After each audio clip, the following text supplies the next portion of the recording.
Welcome back to clean news Rajasthan की 10 फटाफट बड़ी खबरों में आपका स्वागत है। इससे पहले आप न्यूज को कहां से देख रहे हैं हमें कमेंट्स में बताना बिल्कुल न भूलें। साथ ही वीडियो को लाइक और चैनल को सब्सक्राइब भी करें।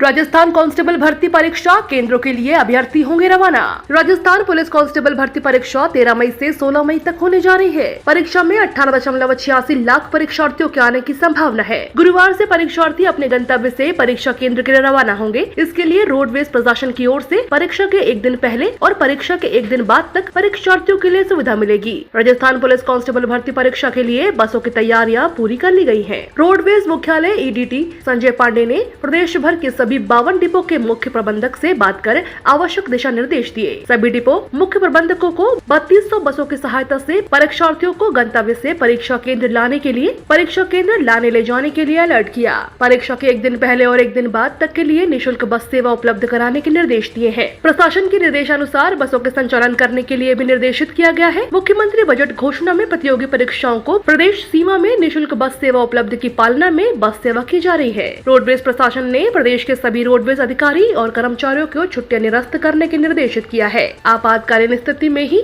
कर्मचारी को अवकाश देने के निर्देशित है। राजस्थान में बेरोजगारों के लिए बड़ी खबर, 1000 से भी अधिक पदों पर होगी भर्ती। जयपुर, जोधपुर और अजमेर विद्युत वितरण निगमों में तकनीकी सहायक तृतीय के 1512 पदों पर भर्ती के लिए प्रथम चरण की परीक्षा 25 मई से 26 मई तक होगी। जयपुर डिस्कॉम परीक्षा राजस्थान के 10 जिलों में विभिन्न केंद्रों पर 2 पारियों में आयोजित की जाएगी। जयपुर डिस्कॉम के प्रबंध निदेशक अजीत कुमार सक्सेना ने बताया कि तकनीकी सहायक तृतीय की प्रथम चरण की परीक्षा के लिए प्रवेश पत्र 11 मई से सुबह 10 बजे से निगम की वेबसाइट www.energy.rajasthan.gov.in से डाउनलोड किए जा सकेंगे। उन्होंने बताया कि प्रवेश पत्र से संबंधी जानकारी परीक्षार्थी हेल्पलाइन नंबर 9414000611 पर कार्यालय समय में संपर्क कर सकते हैं।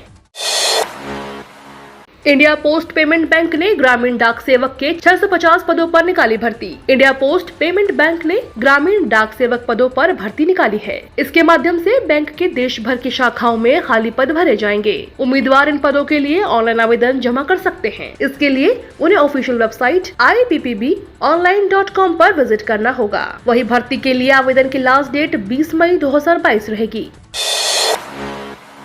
घर घर नल कनेक्शन को लेकर बड़ा निर्णय, अधिकारियों को दिए गए नए टारगेट। जल जीवन मिशन के तहत हर घर नल कनेक्शन के टारगेट को हासिल करने के लिए अब हर माह मिशन की समीक्षा होगी। जल जीवन मिशन टारगेट 2024 JJM को लेकर बुधवार को जन स्वास्थ्य अभियांत्रिकी विभाग के अतिरिक्त मुख्य सचिव डॉक्टर सुबोध अग्रवाल ने अधिकारियों की बैठक ली। इसमें उन्होंने फील्ड में कार्य कर रहे अभियंताओं को समस्याएं गिनाने की बजाय जल जीवन मिशन के लक्ष्यों को समय पर हासिल करने पर फोकस करने के निर्देश दिए।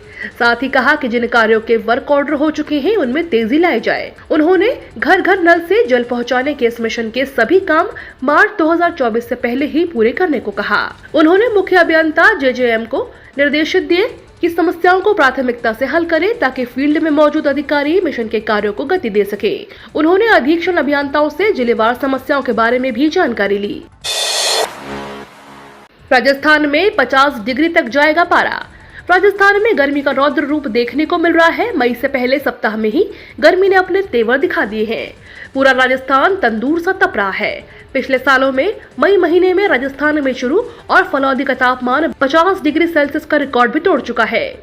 इस महीने की शुरुआती पारी इतनी धमाकेदार रही है कि अंतिम दिनों तक कुछ जिलों में पारा 50 के पार होने की आशंका बन गई है।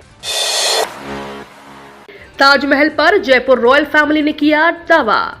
दुनिया के 7 अजूबों में से एक ताजमहल पर तमाम दावों के बीच जयपुर रॉयल फैमिली ने दावा किया है कि ताजमहल उनकी प्रॉपर्टी है।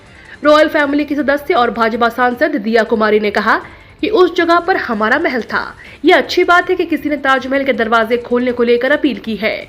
इससे सच सामने आएगा। हम भी अभी मामले को एग्जामिन कर रहे हैं। दिया कुमारी ने दावा किया है कि उनके पास ऐसे डॉक्यूमेंट मौजूद हैं जो बताते हैं कि पहले ताजमहल जयपुर के पुराने राज परिवार का पैलेस हुआ करता था, जिस पर शाहजहां ने कब्जा कर लिया। जब शाहजहां ने जयपुर परिवार का यह पैलेस और जमीन ली तो परिवार उनका विरोध नहीं कर सका क्योंकि तब उनका शासन था। 26 मई से बदलेगा नियम, बिन पैन आधार के ना निकाल ना जमा कर पाएंगे इससे अधिक कैश। एक बार फिर से कैश ट्रांजैक्शन के लिए सरकार और सीबीडीटी ने नियम में बदलाव लाने की तैयारी कर ली है। 26 मई से कैश निकासी और डिपॉजिट दोनों के नियम में बदलाव होने जा रहा है। आयकर विभाग ने टैक्स चोरी पर लगाम लगाने के लिए नियम में बदलाव किया है, जिसके मुताबिक 26 मई से बिना पैन कार्ड के आप न तो 20 लाख रुपए की रकम जमा करवा पाएंगे और न ही इससे अधिक पैसा खाते में निकाल पाएंगे। यानी 26 मई से कैश निकालने और जमा करने के लिए पैन कार्ड को अनिवार्य कर दिया गया है। ये 20 लाख की सीमा एक वित्तीय वर्ष के लिए है, यानी एक वित्तीय वर्ष में कोई व्यक्ति अगर 20 लाख रुपए का जमा निकासी करता है तो उसे अपना पैन कार्ड देना होगा। सीबीडीटी ने इसके लिए इनकम टैक्स के नियम 1962 में बदलाव किया है। इन किसानों से वापस लिए जाएंगे किश्त के पैसे, सरकार ने जारी किया आदेश।